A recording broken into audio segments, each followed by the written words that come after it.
Hello students, welcome back to my channel. कैसे हैं आप लोग? I hope everybody is doing very well. अब हम मैथ के chapter number 13 class 10 chapter number 13 surface areas and volumes, इस चैप्टर पर हम आए हैं। क्यूबॉइड के बारे में बताने जा रहे हैं। Cuboid it has length, breadth and height. यानी क्यूबॉइड में क्या क्या होती हैं? लेंथ, ब्रेथ और हाइट तीनों होते हैं। एज जैसे कि मैच बॉक्स, ब्रिक यानी कि जो माचिस का बॉक्स होता है, ईंट की शेप होती है। इसी प्रकार से रेक्टेंगल शेप में ये क्यूबॉइड होता है। रेक्टेंगल शेप में ये क्यूबॉइड होता है। क्यूबॉइड में ये आपकी जो है वो लेंथ है। ये क्या है? लेंथ। और ये क्या है? ब्रेथ। ये है ब्रेथ, ठीक है। और ये क्या है? ये है आपकी हाइट, ठीक है। इसके बाद में नंबर फर्स्ट फार्मूला शुरू होता है। Lateral surface area equal to 2h कोष्टक में L प्लस B। इसको हम कर्व्ड सरफेस एरिया भी कह सकते हैं। कर्व्ड यानी C, सरफेस S और area A, CSA short form. तो कर्व्ड सरफेस एरिया भी हमारा यही होगा। ये लेटरल सरफेस एरिया इसमें क्यूबॉइड में और क्यूब इन दो में ही फाइंड करने के लिए पूछा जाता है। तो या तो लेटरल सरफेस एरिया के बारे में आपसे पूछता है, वरना कर्व सरफेस एरिया, ठीक है।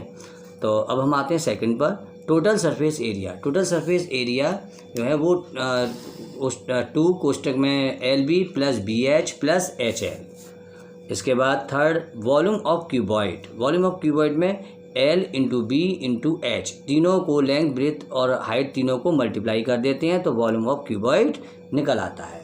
इसमें जैसे ये फर्स्ट वाला था लेटरल सरफेस एरिया 2H कोष्टक में L प्लस B, या फिर इसको कर्व्ड सरफेस एरिया के नाम से भी वो पूछ सकता है, या फिर इसको वो area of 4 walls of cube rooms, यानी कि इसको वो ऐसा भी पूछ सकता है कि area of 4 walls of rooms बताइए, तो भी यही वाला इसका फॉर्मूला आएगा। तो lateral surface area, curved surface area और area of 4 walls of rooms, तीनों में से कुछ भी आ जाए यही आपका फॉर्मूला लगेगा, ठीक है। सेकंड आपने देख ही लिया, total surface area equal to 2 कोष्टक में LB plus BH plus HL। Third वाला आपने देख ही लिया, volume of cuboid equal to L into B into H। अब हम आते हैं cube. Cube if the length, breadth and height are same. जब लेंथ, ब्रेथ और हाइट तीनों ही सेम होती हैं तो इट इज़ कॉल्ड क्यूब। तो इसको हम क्यूब कहते हैं। क्यूब में क्या होता है? क्यूब में ये स्क्वायर टाइप में होता है। क्यूब किसकी टाइप में होता है? स्क्वायर। ये स्क्वायर है, 4 साइड इक्वल होती हैं तो ये स्क्वायर शेप में है। तो इसे हम इसमें भी हम lateral surface area equal to 4a का स्क्वायर यानी 4 इंटू साइड का स्क्वायर, या कर्व्ड सरफेस एरिया भी कह सकते हैं CSA यानी कि 4a का स्क्वायर। तो इसे हम कर्व्ड सरफेस एरिया CSA के रूप में भी कह सकते हैं और लेटरल सरफेस एरिया के रूप में भी कह सकते हैं, लेटरल सरफेस एरिया के रूप में भी कह सकते हैं, और इसको area of 4 walls of cube भी कह सकते हैं, ठीक है। 4 वॉल्स ऑफ क्यूब या 4 वॉल्स ऑफ रूम्स, है ना, तो इसको भी हम कह सकते हैं। अब आते हैं second, total surface area equal to क्या होगा? TSA, sorry total surface area question में क्या है? TSA इक्वल टू क्या होगा? 6a square. यहाँ 6a स्क्वायर इसलिए हुआ क्योंकि इसमें बॉटम, ये जो बॉटम है ये, और टॉप यानी बॉटम और टॉप दोनों को और ले लिया इसमें। तो टोटल सरफेस एरिया हमारा कितना हो जाएगा? 4 तो था ही था, तो हमने टॉप और बॉटम ले लिए तो 6 हो गए। तो 6a का स्क्वायर यानी 6 इंटू साइड का स्क्वायर, ये टोटल सरफेस एरिया हो गया। तीसरा थर्ड नंबर पे हम आते हैं, volume of cube. Volume of cube A का क्यूब आएगा यानी साइड का क्यूब, साइड की पावर 3 यानी A की पावर 3। तो वॉल्यूम ऑफ क्यूब क्या होगा? A की पावर 3। सिलेंडर पर आते हैं। सिलेंडर में क्या कह रहा है? सिलेंडर जो है उसमें CSA क्या होता है? कर्व्ड सरफेस एरिया, है ना। Curved surface area of cylinder equal to 2 pi RH। Cylinder pipe के शेप में होता है और इसका curved surface area of cylinder क्या होगा? 2 पाई RH। या अगर आपको उसमें क्वेश्चन में सर्कमफेरेंस दे रखी हो, सर्कमफेरेंस इनटू हाइट भी हो जाता है, तो आप curved surface area of cylinder बराबर 2 पाई RH लिखेंगे। सेकंड नंबर पर TSA यानी total surface area. Total surface area of cylinder क्या होगा? 2 पाई R और कोष्टक में H plus R। Third number पे volume of cylinder. Volume of cylinder क्या होगा? Pi are square h. और इस अगर क्वेश्चन में आपको एरिया ऑफ बेस दिया हो तो एरिया ऑफ बेस इनटू में हाइट, ये भी हम लिख सकते हैं, या हम ये भी लिख सकते हैं। अगर एरिया ऑफ बेस नहीं दिया तो हमें ये लिखना होगा volume of cylinder is equal to pi are square h. इसमें हमें आर पता होगी, एच पता करनी है दोनों, ठीक है। तो ये पाई आर स्क्वायर एच हमारा क्या हो गया, वॉल्यूम ऑफ सिलेंडर। अब हम आते हैं नेक्स्ट में volume of big cylinder. Volume of big cylinder में क्या आएगा, पाई आर स्क्वायर एच तो था ही था वॉल्यूम ऑफ सिलेंडर का, पाई आर स्क्वायर एच। अब बिग आ गया तो जो रेडियस बिग है उस R1 बोलेंगे उसको, जिसकी रेडियस बिग है वो R1 बोलेंगे, तो क्या होगा पाई आर स्क्वायर एच, यानी रेडियस R1 आ गई। अब वॉल्यूम ऑफ स्मॉल सिलेंडर को हम क्या बोलेंगे, R2 बोलेंगे, जिसकी रेडियस R2 होगी। तो वॉल्यूम ऑफ स्मॉल सिलेंडर क्या होगा, पाई आर स्क्वायर एच, और इसमें स्मॉल सिलेंडर की रेडियस लग जाएगी। अब हम आते हैं cone. A shape of a cone is a similar to ice cream. ये आइसक्रीम कॉन की तरह होता है। ये कॉन कैसा होता है, आइसक्रीम शेप में होगा या फिर जोकर्स कैप की शेप में होगा। ये देखिएगा कॉन की शेप में है, आइसक्रीम शेप में, या फिर जो है जोकर्स कैप की शेप में है। ये इसमें जो है ये क्या है, इसमें स्लैंट हाइट है। क्या है ये, स्लैंट हाइट यानी एल। ये क्या है, एल, तो ये एल है स्लैंट हाइट, ठीक है। इसके बाद में ये तो आप जानते ही हैं रेडियस। अब हम आते हैं इसका फॉर्मूला क्या होता है। Number first, slant height of cone यानी L square is equal to H square plus R square, या फिर इसको एल बराबर L is equal to under root में H square plus R square भी लिख सकते हैं। इसके बाद हम आते हैं second, curve surface area of the cone. Curve surface area of the cone is equal to क्या होगा, pi R L.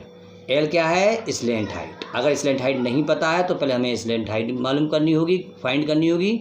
Slant height find करने के बाद में हमें जो है ये फॉर्मूला लगाना होगा। तो curve surface area of cone is equal to pi R L. Number third, TSA, total surface area. Total surface area of cone is equal to क्या होगा, pi R L plus pi are square. अगर ये formula लगाना चाहें तो ये लगा लो, वरना हम ये भी लगा सकते हैं कि इसमें हम पाई आर कॉमन ले रहे हैं। पाई आर से पाई आर कट के क्या बचा, एल, प्लस यहाँ भी पाई आर से पाई आर कट के आर बचा, तो यानी पाई आर कोष्टक में आर प्लस एल। तो आप इन दोनों में से कोई भी फॉर्मूला लिख सकते हैं, pi R L plus pi are square, या फिर पाई आर कोष्टक में आर प्लस एल, ये दोनों में से आप कुछ भी लिख सकते हैं। अब हम फोर्थ नंबर आते हैं, volume of cone. Volume of cone क्या होता है, 1/3 पाई आर स्क्वायर एच। तो वॉल्यूम ऑफ कॉन क्या होगा, 1/3 पाई आर स्क्वायर एच। इसके बाद हम आते हैं स्फीयर। स्फीयर में CSA यानी कि curve surface area. Curve surface area is equal to क्या होगा, curve surface area of sphere क्या होगा, 4 पाई आर स्क्वायर। और TSA टोटल सरफेस एरिया क्या होगा, 4 पाई आर स्क्वायर। ये दोनों सेम है, यानी कि CSA और TSA स्फीयर के ये दोनों सेम रहेंगे, 4 pi are square 4 pi are square. Curve surface area भी 4 पाई आर स्क्वायर और टोटल सरफेस एरिया भी स्फीयर का 4 पाई आर स्क्वायर। क्योंकि एक स्फीयर के अंदर 4 कॉन्स होते हैं। एक स्फीयर के अंदर कितने कॉन होते हैं, 4। ये 4 कॉन्स होते हैं एक स्फीयर के अंदर, तो इसलिए 4 पाई आर स्क्वायर। तो ये 4 कॉन्स जो है, 4 कॉन्स होते हैं उनसे मिलकर ये एक स्फीयर बनता है, ठीक है। अब हम आते हैं second number, volume of sphere. Volume of sphere होता है 4/3 पाई आर क्यूब। आपको ये ध्यान रखना है, बच्चे भूल जाते हैं, आर स्क्वायर लिख जाते हैं, तो यहाँ पे बहुत चीज़ें ध्यान रखना है। Volume of sphere is equal to 4/3 pi r cube, r की पावर 3 लिखनी है, ठीक है। तो इसमें क्या हुआ, 4 तो इसके अंदर कौन है ही है, इंटू में कौन है तो 1/3 पाई आर स्क्वायर, क्योंकि कौन का जो वॉल्यूम होता है 1/3 पाई आर स्क्वायर, इंटू में आर और है। तो यानी कि एक तरह से ये मानिए कि volume of sphere is equal to 4/3 pi r cube. ये अच्छी तरह प्रैक्टिस करना।